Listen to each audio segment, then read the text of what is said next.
de su hermano. Por favor, Amén. hermano. Señor, Padre hermano celestial, te damos gracias en esta tarde porque tú has sido bueno con nuestras vidas. Sobre todas las cosas, tú nos has permitido despertarnos un día más, Señor, y te agradecemos de gran manera por eso, Padre. Te pedimos que tú nos des sabiduría y entendimiento en esta hora.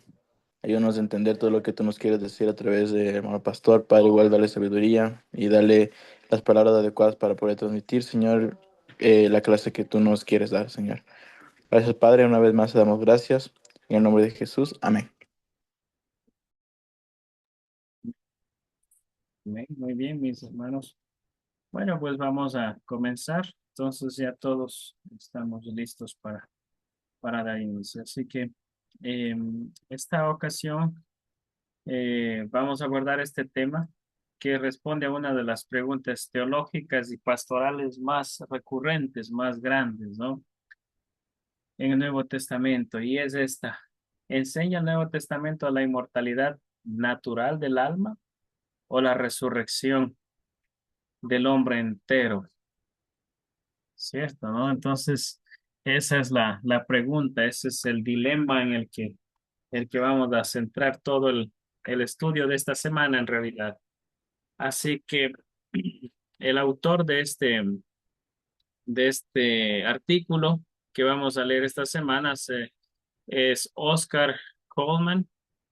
Entonces, vamos a estudiarlo. Y el objetivo es que al finalizar este tiempo que vamos a empezar, eh, todos podamos tener alguna claridad, ¿no es cierto?, entre la visión griega, un poco el dualismo, ¿no?, que considera el alma inmortal por sí misma, y un poco la visión bíblica que liga la vida eterna con los hechos históricos de la Pascua. Tiene mucho que ver con Cristo, ¿no es cierto?, con lo que Cristo hizo en la cruz. Así que comprendamos esto, de pronto comprender esto nos puede dar una esperanza transformadora para la vida, ¿no? Para la vida cristiana y también para la pastoral, especialmente cuando nos acercamos o cuando abordamos temas que son delicados, como la muerte, temas que son referentes em, a la enfermedad del cuerpo, ¿no es cierto? Y cosas así. Entonces nos pueden ayudar bastante este tema en ese sentido. Así que bienvenidos. Vamos a empezar entonces mencionando ese malentendido que tenemos, ¿no es cierto? Ese malentendido cuando preguntamos qué ocurre tras la muerte, ¿cierto? ¿Qué ocurre tras la muerte? Muchas personas responden automáticamente que el alma es inmortal, ¿cierto? El alma es inmortal. Eh, Sin embargo, Coleman sostiene que esa respuesta no refleja tanto mismo la fe cristiana de los primeros cristianos, ¿no? Y entonces él explica que la fe cristiana primitiva no parte de una inmortalidad natural del alma, ¿cierto? Sino de una historia de salvación centrada en la muerte y la resurrección de Cristo. Y ese es el dilema, ¿no? Entonces, am, a veces nos confundimos un poco en esa parte. Y por eso afirmar que la inmortalidad del alma es algo que depende solamente de Cristo, solamente de Dios, ¿no es cierto? Am, y cuando nosotros decimos, por ejemplo, no, cuando ya una persona muere, es automáticamente inmortal, podríamos decirlo así, y va a estar con el Señor. Eso es separar, ¿no es cierto?, lo que está realmente diciendo el mensaje bíblico en cuanto a este tema. Así que sería como distorsionar el mensaje del Nuevo Testamento. Por tanto, hermanos, aquí está la pregunta, ¿no? Esa pregunta, ¿qué sucede con una persona después de la muerte? Ah, muy bien, avancemos un poquito a esto. A ver, démosle un poco de marco histórico a esto. Y para entender la posición neotestamentaria, debemos situarnos en la historia de la salvación. Así que no son solamente ideas de esto, sino que hablamos, de hecho, con acontecimientos reales, con acontecimientos históricos, la fe de los primeros cristianos siempre nos ayuda a tener como esa base, nos ayuda a tener ese, ese sustento porque ellos estuvieron muy cerca, muy cercanos al tiempo de Jesús. Entonces ellos supieron, ¿no es cierto?, cómo las enseñanzas de Jesús estaban tan frescas, estaban tan recientes en aquel momento, y entonces por eso nos ayudan a entender de una manera más vívida, se podría decir, de una manera más real, las enseñanzas que dejó nuestro Señor Jesús, los fundamentos que nuestro Señor Jesús nos dejó. Entonces, la resurrección de Jesús es el acontecimiento que inaugura la nueva era y hace posible la vida eterna. Acuérdense del estudio anterior que veíamos de la resurrección, ¿se acuerdan? Y decíamos que con Cristo, con la resurrección de nuestro Señor Jesucristo, se inaugura una nueva era. Entendieron los primeros cristianos que la era anterior ya quedó atrás, ya la era de los sacrificios, la era de todo esa liturgia que había estado hasta el tiempo de Cristo, hasta la resurrección de Cristo y el nacimiento de la iglesia, ya quedó atrás. Asimismo, nosotros podemos entender que la resurrección de Jesús inaugura esa nueva era y hace posible entonces la vida eterna con el Señor. Eso es interesante. Cuando el Nuevo Testamento habla de vida eterna, lo hace en relación con lo que Dios ha hecho en Cristo, en la Pascua, ¿no es cierto?, en la cruz. Por tanto, la esperanza cristiana es histórica, pero también es escatológica. Se fundamenta en los hechos que ocurrieron en Cristo, los hechos que tuvieron lugar en la persona de Cristo y también los hechos que tendrán una consumación final en el futuro. Sí, más adelante vamos a recordar un poco lo que estudiamos la clase anterior del ya estamos en el reino, somos parte del reino de Dios, pero todavía tiene que consumarse, ¿no es cierto? Ya estamos, el Señor está gobernando nuestras vidas, pero y por medio del Espíritu Santo, ¿se acuerdan de las arras? Pero todavía tiene que haber una consumación final. Así que es la idea que tenemos acá.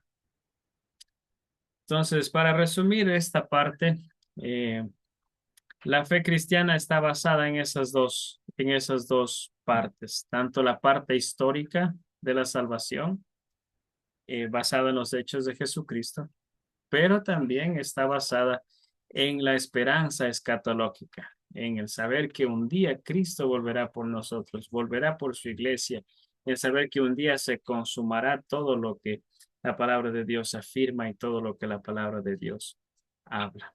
¿Ok? Así que esto, mis hermanos, ustedes pueden irlo desarrollando ahí. Muy bien, avancemos un poco. Veamos un poquito el contraste. Solo una preguntita, pastor. Sí, En la parte anterior dice, ¿por qué es más lo entendido decir que el Nuevo Testamento enseña la inmortalidad del alma? O sea, realmente los primeros cristianos no entendían esto, por lo que también, o sea, ellos estaban ligadas a no sé, se puede decir, a la filosofía griega. O sea, no le entendían eso bien. ¿O cómo era claro. eso? Eh, bueno, esa es una de las preguntas que está en la, déjeme abrir esto para ir con ustedes juntamente. Mm, Voy a abrir este link. Ya, aquí está. En la pregunta número 2 dice, según Coleman, ¿por qué es un malentendido decir que el Nuevo Testamento enseña la inmortalidad natural del alma? Y bueno, ahí ¿cuál es la respuesta correcta de ese por qué?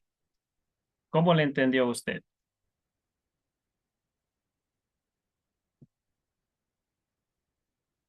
Bueno, yo puse porque, o sea, ellos como, o sea, antiguamente siempre estaban basados en en la filosofía griega. O sea, ellos no creían tanto en la inmortalidad del alma, todavía no. O sea, como dice también la palabra que, o sea, más antes era como un espejo que veían, o sea, la resurrección de Cristo, y Cristo era, o sea, digamos, todos los acontecimientos era algo que iba a venir después. Y claro, desde el Nuevo Testamento, cuando vino Jesucristo, realmente ya entendemos que realmente hay una resurrección en el postreros tiempos, en el futuro se puede decir. Entonces yo pienso que como los cristianos antiguos estaban ligados a la filosofía griega, o sea, todavía no entendían esto, pienso yo. Ya. Entonces ahí la respuesta correcta es la D, porque la fe cristiana primitiva, ¿no es cierto?, está basada en estos hechos, está basada tanto en los hechos históricos de Cristo como en la esperanza escatológica en la cual descansa, inclusive también nuestra, nuestra Nuestra fe. creencia. ¿Sí? Claro, porque todo llevaba a este punto. Ujú. Así es. Amén. Gracias, Eh, pastor. ok. Muy bien. Ahora sí, veamos un poquito el contraste entre este pensamiento griego que ha mencionado nuestro hermano Carlos y también el pensamiento bíblico, el pensamiento de Jesús, ¿no? Entonces, em, hay una obra muy interesante de Sócrates, ¿no? Hay una obra muy interesante de Sócrates que se llama El Fedón, ¿cierto? Y esa es una obra interesante que ustedes pueden tranquilamente encontrarlo. Y ahí Sócrates presenta la muerte como la liberación, ¿no es cierto? El alma se separa del cuerpo y alcanza su verdad, su verdadera naturaleza.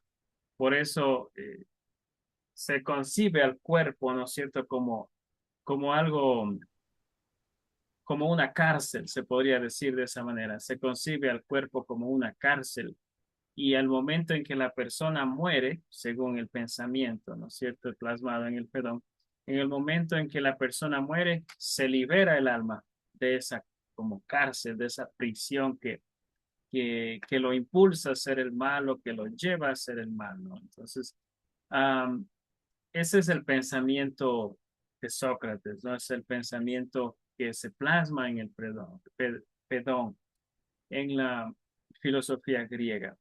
Sin embargo, si nosotros miramos los evangelios, muestran a Jesús en Getsemaní y en la cruz experimentando angustia, ¿sí? Él experimentó abandono, experimentó dolor, la muerte aparece como el último enemigo ahí, el último enemigo al que Jesús vence, de hecho, ¿no es cierto? Entonces, ahí tenemos la diferencia entre el uno que dice, oh, yo puedo morir en paz porque finalmente esta cárcel que es el cuerpo va a morir y mi alma podrá entonces ser liberada. Y tenemos a Jesús viendo a la muerte como el último enemigo, ¿no? Por un lado, el pensamiento griego ve la muerte como algo positivo, como algo esperado, como algo glorioso. Ah, Ve la muerte como algo tan liberador y tan bonito, ¿no es cierto? Pero por otro lado, nosotros vemos acá a Jesús enfrentándose a la muerte, ¿cierto? Enfrentándose a la muerte y venciéndola. Y esta diferencia no es solamente algo emocional, sino que revela básicamente dos maneras opuestas de concebir, ¿no es cierto? De concebir la relación entre el cuerpo, entre el alma, la relación entre el destino final de la persona. Entonces, mientras que la filosofía griega idealiza la separación, la fe cristiana de alguna manera como que denuncia la muerte como la ruptura entre la comunión entre Dios y esa debe ser vencida, ¿no? Entonces, todo el Nuevo Testamento, por ejemplo, nos habla acerca de que el pecado puede llevarnos hacia la muerte, ¿no? Por cuanto todos pecaron, ¿cierto? Dice la palabra del Señor. Entonces, ya están muertos en sus delitos y pecados, ¿no? Es básicamente el pecado el que produce la muerte, el que produce la separación. Y ese enemigo, por nosotros propiamente, solamente por nosotros, no podemos vencer. Sin embargo, por medio de Cristo sí lo podemos hacer. Pero no vayamos mucho más allá, sino quedémonos con esas dos ideas, tanto la idea griega, ¿no es cierto?, que ve la muerte como la liberación, como eh, lo más hermoso que le puede pasar, porque finalmente esta cárcel que ellos consideran al cuerpo como una cárcel, muere y pueden escapar y ser libres. Y por otro lado vemos a Jesús y vemos al Nuevo Testamento, ¿no es cierto? La Biblia, hablando de la muerte como un enemigo al cual se puede vencer solamente en Cristo. Así que esto es mis hermanos. ¿Qué les parece en cuanto a esto?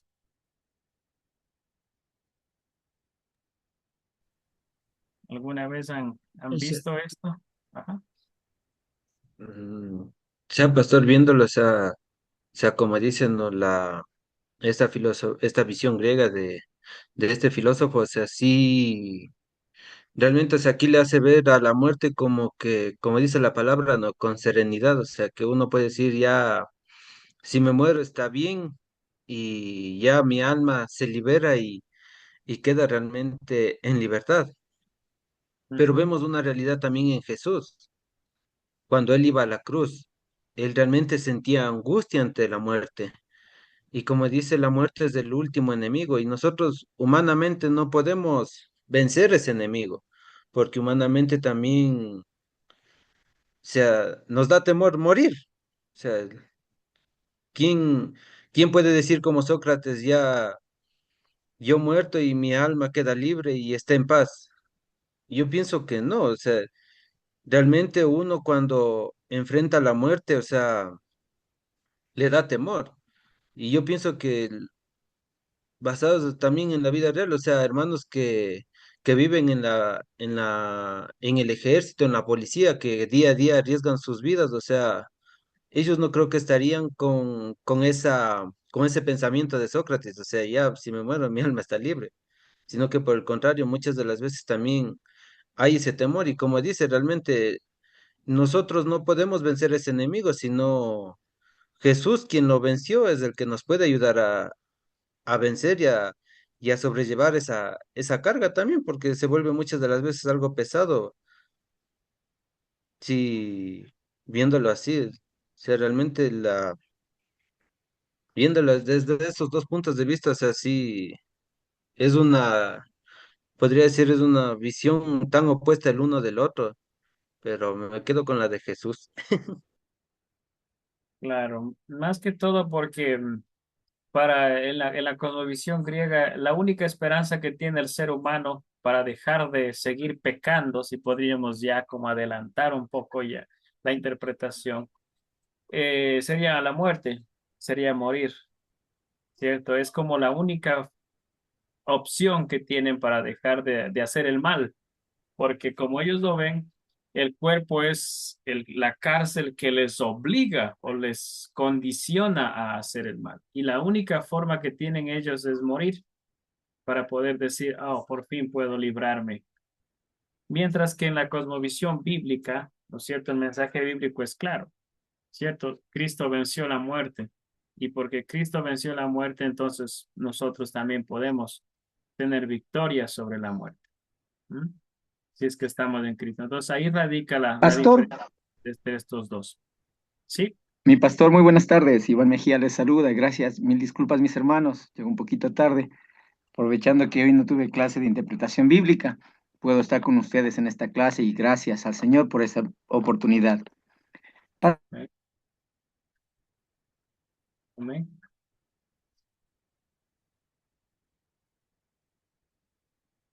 ¿Algo pasó? Hermano Iván, parece que Mi no. hermanito, buenas tardes. ¿Sí me Sí, escucha? sí, ahora sí. Ya. Mil disculpas y llegar un poquito tarde, mis hermanos y mi pastor también, gracias. Creo que aprovechando la oportunidad no tuve la clase entonces de interpretación bíblica y pude conectarme con ustedes. Gracias al Señor por esta oportunidad. Para acatar un poquito el tema que se está tratando ahorita en base a lo que es el contraste entre la muerte de Sócrates y Jesús, Dentro del contraste, se podría decir, ya que viendo, como dice usted, aquí nos muestra, ¿no? El autor del texto también, Jesús y Sócrates, las dos perspectivas. El motivo, el motivo en cuanto a lo que es la condena, Sócrates lo ve desde una perspectiva, es acusado de corromper a la juventud y de la impiedad, o sea, él no honraba a los dioses de Atenas. Su muerte era consecuencia de un conflicto filosófico y político. Jesús no, Jesús fue acusado de blasfemia por las autoridades religiosas judías y de sedición ante Roma. Su muerte no es solo un conflicto, de acuerdo a lo que estamos más o menos viendo. Y esto me parece muy importante, justamente el hermano indicaba, ¿no? O sea, tanto los militares o los policías, eh, tenemos a diario, ¿no? Y hay una frase militar que dice, si la muerte viene a mí, bienvenida sea.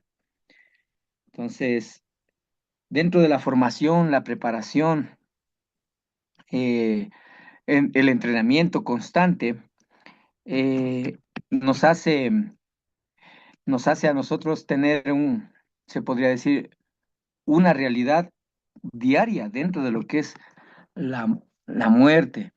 Saber que, aunque espiritualmente no todos estemos preparados para recibir y saber qué nos espera después de la muerte, siempre estamos en esa, en esa realidad de saber que tarde o temprano vamos a morir en una misión, en una operación, en un operativo. Y, y muchos compañeros, incluso, eh, justamente compañeros de la unidad donde yo estaba, perdieron la vida en un accidente, en un Cobra, en un camión operativo viniendo de Molleturo. Y habíamos, o se les había visto en la tarde formando, compartiendo ahí, en la mañana cuando se iban y a la mediodía ya no estaban, se fueron. Entonces, la muerte siempre va a estar ahí. En cuanto a nosotros, como hijos de Dios, nos da una seguridad plena de saber que, como decía Pablo, ya no vivo yo, mas Cristo vive en mí. Y si para mí el morir es Cristo para mí el vivir es Cristo y el morir es ganancia, decía Pablo, y nos enseñaba en medio de la palabra de Dios. Pero ahí viene la pregunta que todos debemos hacernos. ¿Estamos dispuestos a morir? ¿Estaríamos dispuestos a morir, sobre todo por Jesús? Sí, a veces cuando las cosas no están bien, nomás ya nos sentimos desanimados, desmotivados, porque duele, humanamente se siente la frustración, se siente el tormento, se siente la angustia, y humanamente a veces ya no da ganas de seguir, no da ganas de ir más allá. Entonces ahí es el reto, ¿no? Ahí es el reto de, como dice la palabra de Dios, y el Señor nos motiva. Josué capítulo 1 versículo 9 dice, mira que te mando que te esfuerces y seas valiente.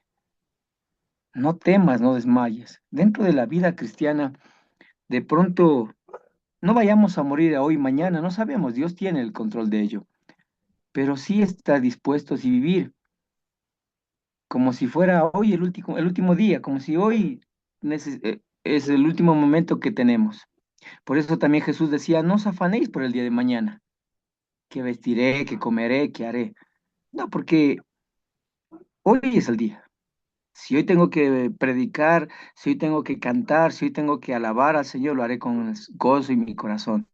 Si hoy tengo que buscar la manera de reflejar el amor de Dios en mi vida y su espíritu obrando en mí para que mis frutos muestren que mi vida ha cambiado y que el Señor es el dueño de mi vida, tendré que hacerlo hoy, no esperar a mañana. Entonces, esa sería mi acatación en cuanto al tema, mi hermano. Gracias. Amén. Amén. Gracias, mi hermano Iván. Sí, ¿no? Ahí tenemos la diferencia entre la concepción, ¿no? De Sócrates, una concepción griega, versus la concepción de la muerte que hace Jesús, ¿no? El último enemigo y Jesús lo venció. Vemos al apóstol Pablo también hablando acerca de la muerte como el último enemigo. Y aquí Pablo precisamente en el versículo 1 de Corintios 15, 26, le llama a la muerte el último enemigo. Porque en la perspectiva bíblica, la muerte, si ustedes se recuerdan un poco, ¿no? La muerte no es el tránsito natural, sino que es la consecuencia del pecado, ¿no es cierto? Am, Así como la muerte, ¿no es cierto? El pecado, la muerte entró por medio de un hombre, dice el texto bíblico, así también la salvación, la vida, ¿no es cierto? Entonces, la muerte, quizá la separación del ser humano fue de esa fuente de vida, fue consecuencia del pecado, ¿no? Entonces, am, por eso no podemos nosotros presentar a la muerte como algo bello, como algo liberador, como algo lo más hermoso y lo más bonito que podríamos experimentar, porque la muerte siempre nos recuerda que es consecuencia del pecado. Así que la resurrección cristiana es la respuesta divina a eso. Y aquí es donde se va poniendo interesante el estudio, porque am, es esa respuesta divina de parte de Dios para esa ruptura que hay entre Dios y el ser humano, lo que se denomina muerte, ¿no es cierto? Muerte espiritual. El ser humano está muerto en sus delitos y pecados, pero bueno, este cuerpo que se desintegra día con día, que sufre dolencias día con día y que un día eh, va a estar en las tumbas vacías, ¿no? Ahí descomponiéndose. Un día el Señor hará una nueva creación, ¿no es cierto?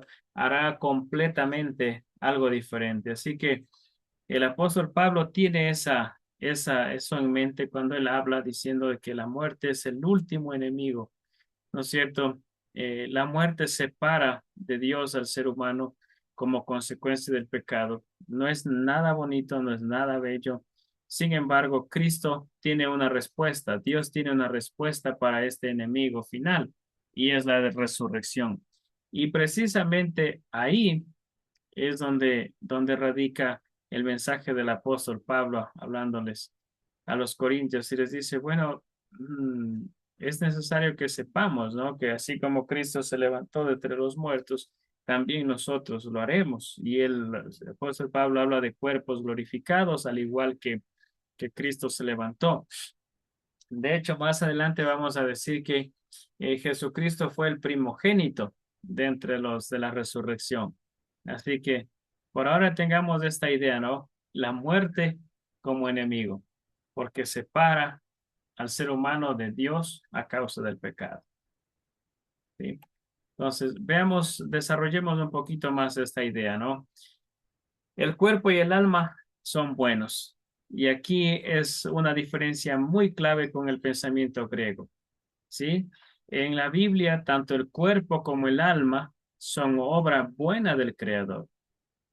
No son opuestos entre sí, no son opuestos, porque son parte, y miren ustedes en el libro de Génesis, donde se narra la creación. Cuando Dios crea a toda su creación, Él la declara buena, ¿no es cierto? Y el ser humano está dentro de esa creación que Dios ha acababa de hacer y que estaba declarando lo que era bueno. Así que, si bien es cierto en la filosofía griega, el cuerpo es básicamente esa cárcel que obliga al ser humano a hacer el mal, nosotros como hijos de Dios entendemos que Dios ha creado al ser humano y todo lo que el Señor ha hecho es bueno. Sin embargo, claro, lógicamente, el pecado ha herido al ser humano en su totalidad. Totalmente el ser humano ha herido y la muerte afecta a la creación. Es decir, la separación entre Dios y el hombre está completamente afectando a toda la creación, no solamente al ser humano, sino a toda la creación de Dios. Y es por eso que la salvación bíblica no se limita solamente a la liberación del alma, como en la concepción griega, sino que exige una restauración completa del cuerpo y de la creación. Así que esta es la parte interesante donde la antropología bíblica, ¿no es cierto? El estudio de la persona, bíblicamente hablando, explica que la resurrección es corporal, es cósmica y no solamente espiritual en el ser humano. Así que esto es interesante, mis hermanos. Qué les parece este tema? Bien interesante, ¿no? La cosmovisión que tiene el pensamiento griego versus la antropología bíblica. ¿Qué piensan ustedes? ¿Qué opinan acerca de esto?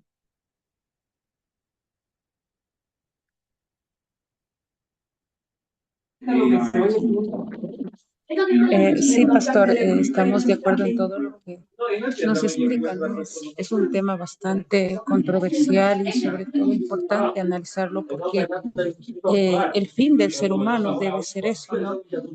Tener la esperanza de vivir eternamente, que nuestra alma vaya eternamente a vivir con Dios. Y ese debe ser nuestro objetivo acá en la tierra, lograr ese, de que nuestra alma sea viva eternamente con el Señor. Sin embargo, tema es controversial sobre la muerte porque realmente si es que nosotros decimos muerte, es un término bastante fuerte, ¿no? Y que es como un sinónimo de, ¿qué le digo? Pecado, porque, o algo malo, porque el Señor nos dice que nosotros no vamos a morir, sino que vamos a descansar y luego iremos con Él. Entonces, en el momento que hablamos de muerte, es como que ya todo está perdido. No sé si es que me hago entender o eso es lo que yo entiendo. Sí, sí, precisamente eso es lo que estamos hablando, ¿no? En la filosofía griega, entonces para ellos, por ejemplo, en nuestra vida, y como lo decía nuestro hermano Iván, ¿no? Él tiene el conocimiento de por qué a Sócrates, ¿no es cierto?, lo acusaban y era motivo su muerte fue motivo de ciertos litigios ahí, ¿no es cierto? Pero es interesante que cuando nosotros hablamos aquí, la concepción griega tiene esa connotación de que el cuerpo es completamente malo, de que el cuerpo es el que nos incita al mal, el cuerpo es el que nos condiciona hacia el mal. Sin embargo, en la antropología bíblica nosotros nos damos cuenta de que todo lo que Dios ha creado es bueno y que podemos hacer el bien con el cuerpo. Podemos alabar a Dios con mis manos. Yo puedo alabar a Dios, ¿sí? Mis manos no están condicionadas para hacer solamente el mal. Pero ahí viene la condición de que en nuestras propias fuerzas no podemos hacer absolutamente nada, sino que es necesario la redención de Cristo. Y eso se complementa perfectamente con lo que nos enseña la iglesia primitiva, ¿no? Entonces, es esa obra redentora de Cristo la que juega el papel fundamental en el ser humano, en la vida del ser humano, ¿no? Y sí, lo que usted decía también de cuando hablamos de la muerte, estamos hablando de la separación, ¿no? Entre el ser humano y Dios, la separación espiritualmente entre el ser humano y Dios. Sí, entonces, y físicamente también, pues nos separamos. Sabemos que nosotros somos una parte física que todos podemos tocar, pero también una parte espiritual que solamente Dios es el que puede de alguna manera cambiar o transformar. Entonces, así es. La filosofía griega ve la muerte como en la última etapa, como la liberación definitiva para no hacer el mal. Sin embargo, la cosmovisión cristiana eh, entiende de que hay liberación en Cristo, de que podemos en nuestra propia vida vivir libres, vivir totalmente libres para hacer el bien, para hacer lo bueno delante de los ojos de Dios. Eso, mi hermana, es como la diferencia. Amén, pastor. Ujú. Ok. Hermano Byron. Pastor, una consulta aquí. O sea, es también implica en el cuerpo, estamos hablando de la carne, ¿verdad, pastor? O Ujú. sea, a esto, como el día de hoy podíamos ver, nuestro pastor también nos compartía en la palabra, o sea, tomando la referencia de Pablo, no.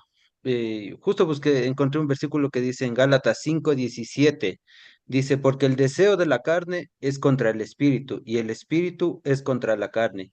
Y estos se oponen entre sí para que no hagáis lo que quisierais. Pero si sois guiados por el espíritu, no estáis bajo la ley.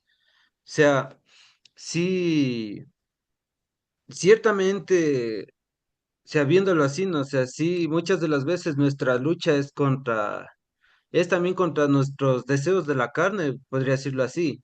Y, y como decía, o sea, hoy estaba pensando un poco también con lo que decía Sócrates. eh, Muchas de las veces también tratamos de hacer nuestros deseos y nuestros deseos no nos llevan muchas de las veces a cosas buenas, sino que pienso yo que cuando somos guiados por nuestros propios deseos, por nuestra propia carne, eh, nos llevamos muchas de las veces a hacer cosas malas. El pecado en sí, como decía nuestro pastor, o sea, nos enseñaba, dice, el pecado en sí nunca va a ser feo. El pecado siempre se va a presentar como algo bonito, algo delicioso, pero las consecuencias del pecado es lo que nos separa de Dios, como estamos viendo, ¿no? Y esas consecuencias es la muerte, es la muerte, es la separación de nuestra alma y es de separarnos de Dios realmente. Y cómo volvemos a poder tener esa restauración es primeramente a través del arrepentimiento y también buscando de Dios cada día, porque cada día nuestra carne se levanta y cada día es nuestra lucha diaria. Exactamente, mi hermano Byron. Ahí justamente radica la diferencia entre el pensamiento griego y el pensamiento bíblico, porque para el griego no hay ninguna esperanza. En el pensamiento griego me refiero, no hay ninguna esperanza más que dejar de existir para que se acabe la maldad, mientras que en el pensamiento bíblico sí podemos vencer la carne. Y el apóstol Pablo mismo nos dio la salida ahí, si somos guiados por el Espíritu. Entonces, es la dependencia del Espíritu Santo.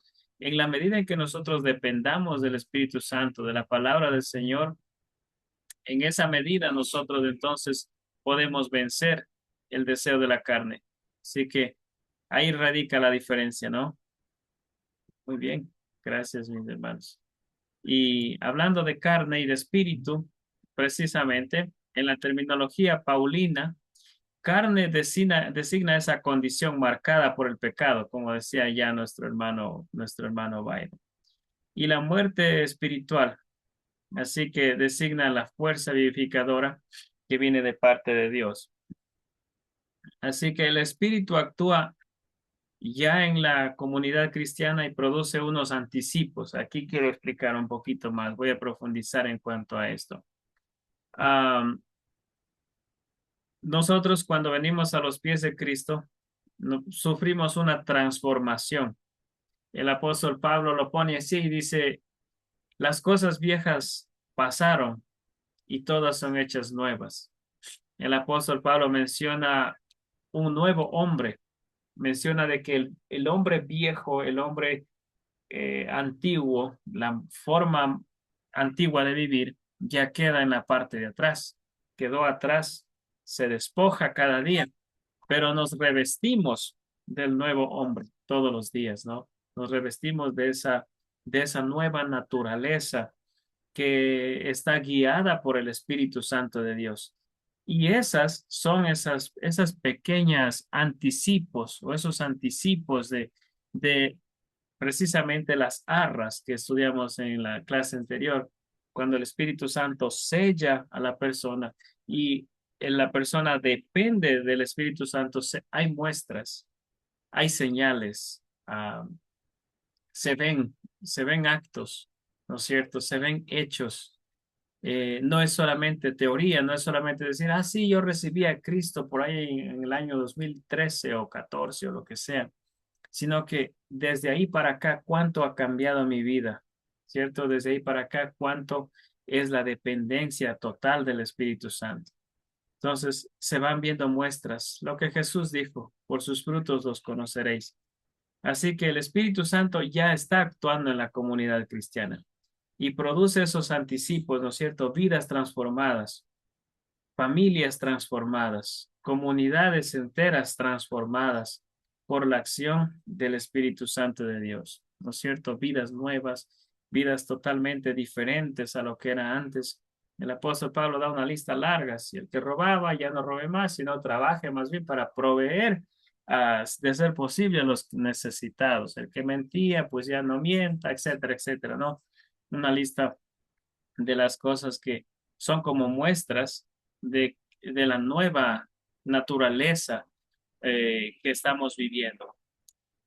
Pero, sin embargo, esa transformación del cuerpo, definitivamente, ¿no es cierto? Hoy día, si bien es cierto, ya vivimos en el reino, el Espíritu Santo nos ha sellado, mora en nosotros, somos el templo del Espíritu Santo. Y en medida que dependemos de Él, de su palabra, entonces somos transformados y damos muestras en la comunidad, en nuestra familia, en nuestra iglesia, en nuestro trabajo, de cómo el Señor nos está transformando. Sin embargo, esa transformación del cuerpo físico, ¿no es cierto? Es algo escatológico, es algo que sucederá en el futuro. Así que ahí hay una tensión, ¿no es cierto?, entre lo que bueno, ¿somos hijos de Dios y ya estamos viviendo en Cristo o no todavía? ¿No es cierto? Ya estamos entonces siendo completamente controlados por el Espíritu Santo de Dios. Hemos ya vivido una transformación, es decir, las cosas viejas totalmente ya son nuevas o todavía no, o todavía han de venir. ¿Qué piensan ustedes? ¿Ya o todavía no? ¿Qué piensan? ¿Qué opinan en cuanto a esto? O sea, ya, o sea, al momento que se recibe a Cristo, ya como veíamos la clase anterior, ya estamos recibiendo las bendiciones de Dios. Entonces ya estamos siendo transformados por el poder del Espíritu Santo y por la muerte de Jesús, que nos libró del pecado. Ujú. Ya, hermano Byron. No, pastor. O sea, ahí también se aplica como dice la palabra, ¿no? Porque los que son de Cristo han crucificado la carne con sus pasiones y deseos. Y si vivimos por el Espíritu, andemos también por el Espíritu. Es también como veíamos en la clase anterior también, ¿no? O sea, nuestra relación con Dios. O sea, si solo tenemos un conocimiento o realmente tenemos una verdadera relación con Dios.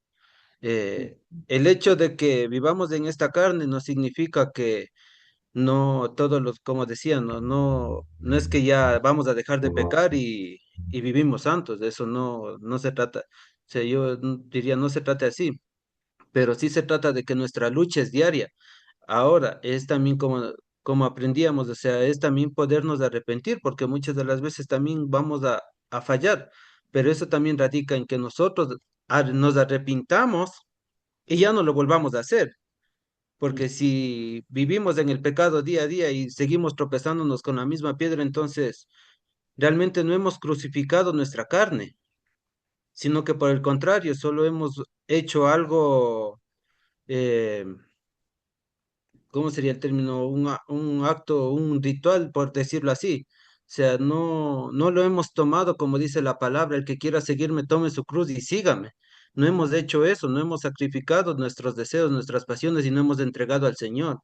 Entonces, creo que también todo radica en poder no solo tener ese conocimiento, sino que, como dice la palabra, estar crucificados juntamente con Cristo y tener esa relación con Él, para que así podamos avanzar cada día.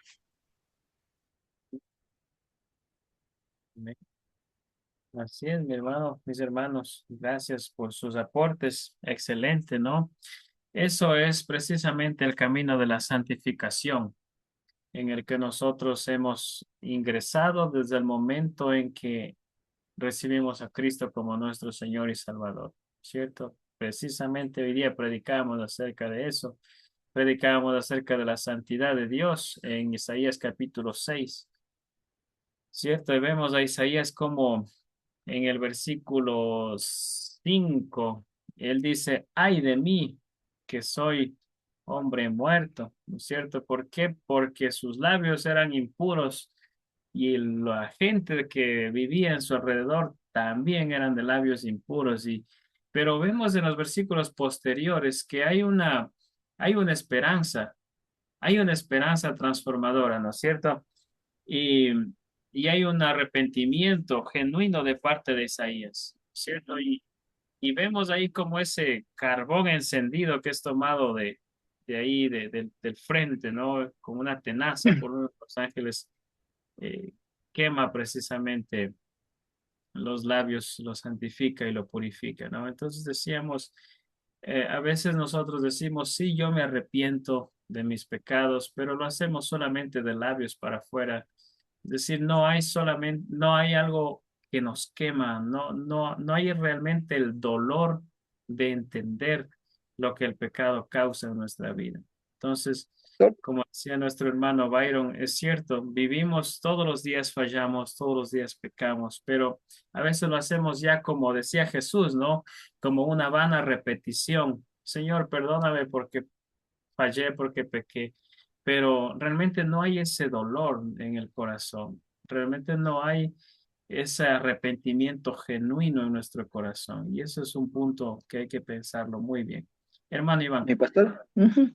Sí, mi pastor, justamente viendo lo que dice en Gálatas 5 del 19 al 21, ahí habla de las obras de la carne, ¿no? Ujú. Y nos muestra que el egoísmo, las divisiones, las envidias, los desórdenes. Pablo nos muestra aquí no simplemente al hablar de la carne como se podría decir al cuerpo físico, a lo que somos nosotros, la parte externa, sino a la condición humana, a la forma en que vivimos nosotros. Por eso es que cuando el ser humano vive centrado en sí mismo, cuando se deja dominar por el pecado, cuando busca una seguridad que es fuera de Dios, cuando vive según criterios meramente humanos, es algo que comienza a obrar ya no en su cuerpo, porque ya no va más allá de mis acciones como cuerpo, ¿verdad? Sino va más allá, acciones, como dijo usted, resultados del sentimiento del corazón, porque ya no obra con el corazón, sino simplemente lo pensó. La razón, si no se conecta con el corazón, son dos mundos muy diferentes en el ser humano. Porque puede sentir una cosa pero pensar otra, o puede estar pensando una cosa y sentir otra cosa. Y justo eso decía yo en Gálatas, estábamos viendo justo ahorita que como referencia, eh, ahí nos muestra, ¿no? Que no son pecados del cuerpo, por ejemplo, el egoísmo, las divisiones, lo que les decía, sino actitudes que nacen de un corazón que vive lejos de Dios, que vive sin dejarse guiar por Dios.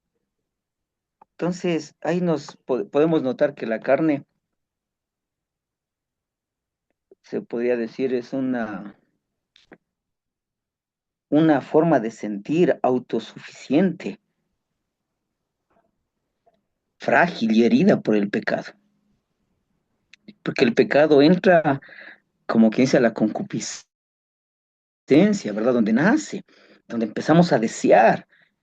Y ahí nace pues la amargura, el resentimiento, la envidia, el celo y tantas cosas que podemos estar sintiendo, aunque por fuera seamos santos, aunque por fuera seamos, como decía Jesús mismo, ¿no? Sepulcros blanqueados, decía Jesús. Y ahí es donde nos hace un llamado a la conciencia en Romanos capítulo 12, lo que debemos hacer, cómo debemos vivir, ¿sí? Ya, o sea, estamos en el mundo, pero no seamos del mundo, dejemos que el Espíritu gobierne nuestras vidas. El Espíritu Santo en mí es la presencia de Dios actuando en mí como persona, como ser humano, abierto a Dios, a ser transformado a Dios, transformado a, a una forma en que mis obras sean diferentes. Por eso, siguiendo en Gálatas capítulo 22 para adelante hasta el 23, dice, habla de los frutos del Espíritu: amor, alegría, paz, paciencia. Y ahí demuestra, ¿no? O describe una vida guiada por Dios desde adentro, donde ya empieza a cambiar mi vida. O sea, ahí sí, ya mi carne la he logrado doblegar, ya no en mis fuerzas, ya no, ya no, por ejemplo, digámoslo así, yo estoy pecando porque como demasiado, ya como demasiado, entonces estoy pecando. Pero si yo logro que el Espíritu Santo obre en mí para dejar eso, ¿qué tengo que hacer? Ya no necesito dejar de comer, sino yo mismo dejo que el Espíritu Santo redarguya mi vida. Si yo estoy pensando, sintiendo cosas malas, entonces, ¿qué tengo que hacer? Que el Espíritu Santo obre en mí. Ya no tengo que caerme a golpes como los sacerdotes antes, o no sé si lo harán hasta ahora, pero los sacerdotes cuando pensaban o pecaban de pensamiento o de palabra, ¿qué hacían ellos? Se laceraban, se encerraban en el cuarto y se caían a latigazos. No es necesario ya hacer eso, porque si yo dejo que el Espíritu Santo comience a gobernar mi vida y me voy alimentando espiritualmente, ya voy fortaleciendo mi espíritu por medio del Espíritu Santo de Dios, entonces voy a fortalecer mi mente. Y una vez fortalecida mi mente, se fortalece mi cuerpo. Estos tres pasos fundamentales yo los trabajo y los practico dentro de lo que es las artes marciales, en el dojo, en la academia donde yo tengo, con mis muchachos, mis alumnos, que gracias a Dios me permite tener. Porque esos tres puntos, mente, cuerpo y espíritu, nos ayuda a tener una vida coherente, y ya no solo dentro de las artes marciales, sino dentro de la parte social. Entonces mi espíritu es la base para fortalecer mi mente. Y una vez que fortalezco mi mente, fortalezco mi cuerpo, hago cosas buenas, pienso cosas buenas, porque el espíritu está fortalecido. Amén, mi hermano. Ok, gracias, mi hermano Iván. Así es, ¿no? Entonces hay esa tensión entre lo que el Espíritu Santo ya ha hecho o está haciendo como unas muestras, ¿no? De la vida transformada que podemos tener en Cristo. Y es como una muestra de lo que va a suceder al final, ¿no es cierto? La transformación final del cuerpo. El apóstol Pablo es enfático y él dice, no, primero los que duermen y luego los que vivimos seremos transformados para recibir a Cristo. Y veamos esa tensión, ¿no? La tensión del ya inaugurado por Cristo y el todavía no, pero consumado. Así que ahí está la clave para entender esto. La teología neotestamentaria vive esa tensión del ya y todavía no. La victoria decisiva sobre la muerte ha sido inaugurada en la cruz por medio de Cristo, en la resurrección que hizo Cristo, venciendo la cruz, venciendo la muerte. Pero su consumación plena espera la segunda venida de Cristo y la resurrección final.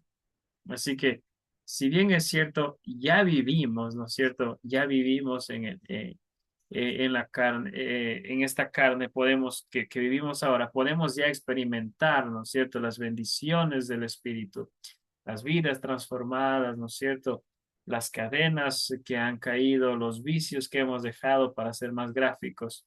Entonces, familias que se han restaurado, ¿no es cierto? Gracias al poder de Cristo y del Espíritu Santo de Dios habitando. Sin embargo, todavía este cuerpo sigue muriendo, el cuerpo físico todavía sigue con dolencias, sigue todavía con enfermedad. Y un día, cuando Cristo venga, entonces esa resurrección será completamente, esa transformación será completamente. Y el apóstol Pablo habla, ¿cierto? Lo que mencionaba de cuerpos glorificados, ¿no es cierto? Así que veamos, para no perder el hilo de esto, veamos a Cristo como el primogénito de entre los muertos, para ponerlo una idea más gráfica. Cristo es el primogénito, es decir, el primer cuerpo gloriosamente resucitado. Así que cuando llamamos a Cristo primogénito de entre los muertos, eso significa que su resurrección es la primera manifestación de la nueva creación. Ujú. Así que, si ustedes se dan cuenta, no es solamente el retorno a la vida, Es decir, como sucedió con Lázaro, por ejemplo. Lázaro volvió a vivir en su mismo cuerpo, en su mismo... No, sino que es la inauguración de una nueva creación, de una nueva creación de parte de Dios. Es una vida totalmente diferente, transformada, un cuerpo totalmente diferente, totalmente transformado. Ujú. Así que no será solamente una reanimación del cuerpo que ha fallecido, que ha muerto, sino que será un acto creador de parte de Dios. Dará una condición, dice el apóstol Pablo, incorruptible.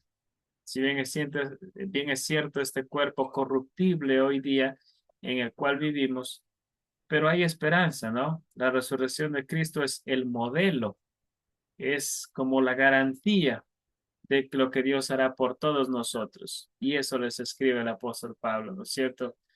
Si Cristo resucitó, Él es el primogénito de entre los muertos en resucitar, también nosotros así lo haremos. También nosotros así viviremos y así también gozaremos nosotros de esa transformación y de esa resurrección. Amén.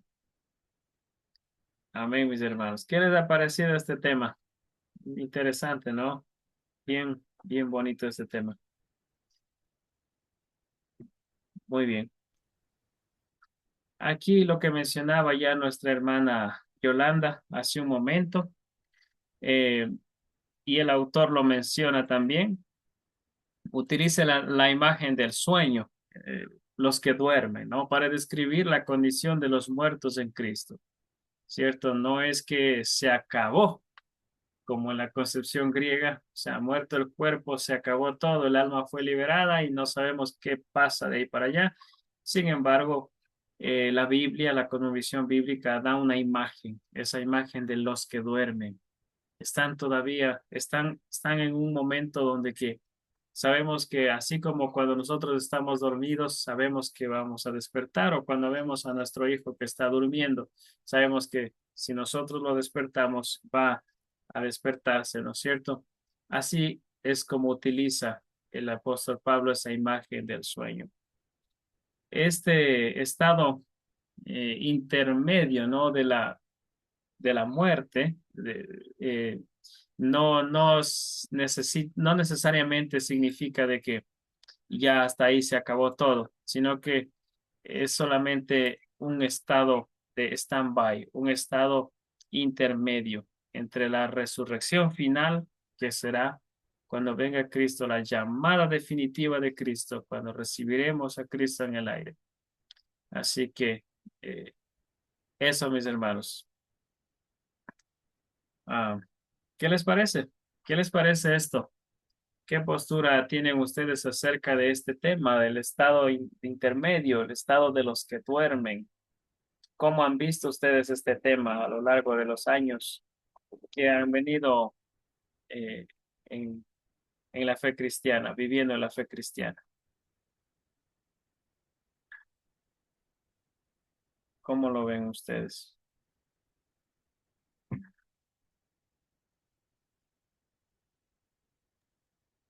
Pastor, una pregunta. Eh, Dice, los muertos en Cristo están en un estado intermedio, duermen. Entonces, ¿qué significa esto? Que vamos a imaginar un momento que morimos, ¿no? Entonces vamos a dormir y, y luego esperamos la segunda venida para despertar, ¿cierto? Ujú. Sí, hay dos posturas en cuanto a este tema. El primer tema, en la primera postura dice que los que han muerto en Cristo, y se toman literal el texto del apóstol Pablo, ¿no? Duermen, es decir, no tienen ninguna conciencia, sino que esperan hasta la resurrección de Cristo, ¿no? La otra no cambia mucho, pero cambia en el tema de que están conscientes y ocupan el texto, los textos, ¿no? Que hablan de esa gran nube de testigos que tenemos nosotros, que nos están mirando, por lo cual tenemos que esforzarnos, ¿no es cierto?, en vivir una vida agradable delante de Dios, porque ante tal nube de testigos, pues ¿Cómo podríamos siquiera, sabiendo que Dios es testigo, que todas estas personas que murieron en Cristo nos están mirando, cómo podemos hacer el mal si somos conscientes de eso, ¿no? Entonces, hay esas dos posturas. eh, la una que es inconsciente y la otra que están completamente consciente, esperando el retorno de Cristo, esperando la transformación final, porque el apóstol Pablo lo que habla es primero los que duermen, ¿cierto? Y luego los que vivimos seremos transformados en, en, en cuerpos incorruptibles, ¿no es cierto? Transformados en un abrir y cerrar de ojos y recibiremos al Señor. Eso, mi hermano. Pastor, una otra pregunta. Ujú. En Lucas se narra esta parábola de Lázaro y el hombre rico. Entonces, ahí vemos que Lázaro es llevado al seno de Abraham Ujú. y mientras el rico está en el Hades, dice que es el infierno, obvio. Entonces, para sufrir tormentas. ¿Esto qué sucedió? O sea, ¿a qué hora fue? ¿Esto es luego de que durmió Lázaro o es solamente una parábola como una forma de enseñanza? Bueno, igual manera como todo, hay posturas. La postura la que más la que más se entiende, la que más se es que es una forma de enseñarnos a nosotros, es una forma de decirnos que está dividido ese espacio ahí, que los que ya murieron, pues, inclusive ahí, si es que nos fijamos bien en ese texto, esos muertos que están en ese lugar separados, ¿no? El uno en el seno de Abraham y el otro en el Hades, em, tienen todavía la conciencia porque dice, anda y predícale, dile a mi familia, ¿no? Pero es como una manera de enseñarnos, es una manera de decirnos, bueno, después de la muerte ya no hay nada más que hacer, solamente, como dice el dicho, mientras hay vida hay esperanza, ¿no?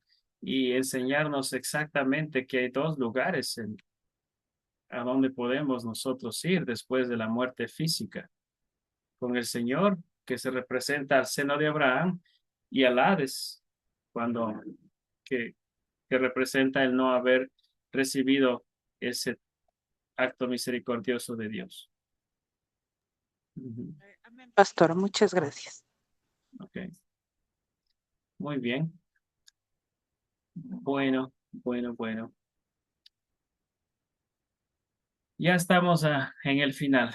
Así que ya para finalizar, ¿qué consecuencias prácticas y pastorales, ¿no es cierto?, causa esto? El saber que tener esas dos posturas, tanto la postura griega como la postura bíblica acerca de la muerte, de la separación, ¿no es cierto? Am, bueno, sencillamente tener en cuenta que la esperanza cristiana es corporal y cósmica, es decir, no se limita solamente a la idea de un alma inmortal que es liberada por la muerte física, ¿sí? Como lo concibe, ¿no? Sócrates dice, no, con el cuerpo se acaba todo y el alma queda libre de toda maldad, de toda deseo hacia el mal, de toda inclinación hacia el mal. No, sino que es una esperanza, la esperanza cristiana es una esperanza completa. Así como se levantó Cristo, completo. No fue solamente un fantasma, no, fue, fue algo diferente, fue completo, ¿cierto? Y la fe cristiana abriga no solamente la esperanza de una resurrección del cuerpo, sino también de una nueva creación, ¿no es cierto? Si nos fijamos bien, la, la esperanza bíblica es que habrá una nueva creación, ¿sí? No solamente del cuerpo, sino de toda la creación de Dios. Todo será creado nuevamente por parte de Dios, ¿no es cierto? Así que esto es interesante. En segundo lugar, aunque la muerte ha perdido su poder decisivo en Cristo, acuérdese del apóstol Pablo haciendo como alusión y diciendo, ¿dónde está, oh muerte, tu aguijón? ¿No es cierto? ¿Dónde está, sepulcro, tu victoria? ¿No es cierto? Ah, sin embargo, vivimos todavía en este cuerpo que es corruptible, este cuerpo que se enferma, este cuerpo que se debilita, este cuerpo que un día, si el Señor no viene antes, irá a la tumba, ¿cierto? Pero ahí no termina todo, sino que esperamos nosotros en que un día levantaremos de esa tumba vacía. ¿Y cómo se aplica alguna práctica pastoral aquí? Nosotros que estamos estudiando para liderazgo o ejerciendo liderazgo en la iglesia, es acompañando al que sufre dolor en nuestra iglesia. Cuento un caso muy práctico. Uno de los pilares fundamentales de la iglesia, de aquí, la iglesia rural donde servimos con mi esposa, cayó muy enfermo. Él pasó una semana hospitalizado y todavía no es que está del todo bien. Ayer, mientras lo visitábamos a él, toda la iglesia, em, es necesario explicar estas cosas y acompañar en medio del dolor. Es necesario explicar que este cuerpo se cansa, se debilita, sufre enfermedades, pero el Señor ha vencido a la muerte. Así que es importante acompañar a la persona que está pasando o atravesando por dolor, ¿cierto? Acompañar, estar ahí. Eso es lo que hace la pastoral. Eso es lo que hace el ministerio pastoral dentro de la iglesia. Acompañar en medio del dolor, sabiendo que hay esperanza, ¿cierto? Hacer todo lo que podamos para aliviar los dolores del cuerpo, pero sabemos que este cuerpo corruptible, la tendencia va a ser siempre a eso, ¿no? Va a degradarse, va a cansarse, va a enfermarse, pero en Cristo finalmente tendremos la victoria, ¿no? Y bueno, finalmente afirmar la dignidad del cuerpo. Acuérdense, el cuerpo no es la prisión del mal, sino que es algo creado por el Señor, que el cuerpo no está condicionado a hacer el mal, sino que el cuerpo cuando es guiado por el Espíritu Santo, entregado al Espíritu Santo, puede hacer el bien. Tiene la capacidad que Dios da a ese ser humano de, de hacer el bien, de alabar al Señor. Si bien es cierto, una persona que no conoce a Cristo, que no está guiada por el Espíritu Santo de Dios, difícilmente, aunque quiera, aunque intente hacer el bien, no va a poder hacer el bien. Aunque quiera alabar a Dios, glorificar a Dios, no lo va a poder hacer. Hasta que su vida esté eh, gobernada por el Espíritu Santo de Dios. Así que esto, mis queridos hermanos, son como unas 3 conclusiones básicas o a manera de consecuencias del hecho de creer que Cristo venció la muerte y que nosotros ya vivimos esas consecuencias positivas de haber creído en el Señor y que un día precisamente habrá una renovación completa de todo el ser humano y de toda la creación de Dios. Amén. ¿Qué opinan? ¿Qué piensan? ¿Qué conclusión llegan ustedes? ¿Cómo podría afectar esto en su vida, en su familia, um, en su iglesia? ¿Cómo cambia de perspectiva este estudio? Podrían ser preguntas, ¿no?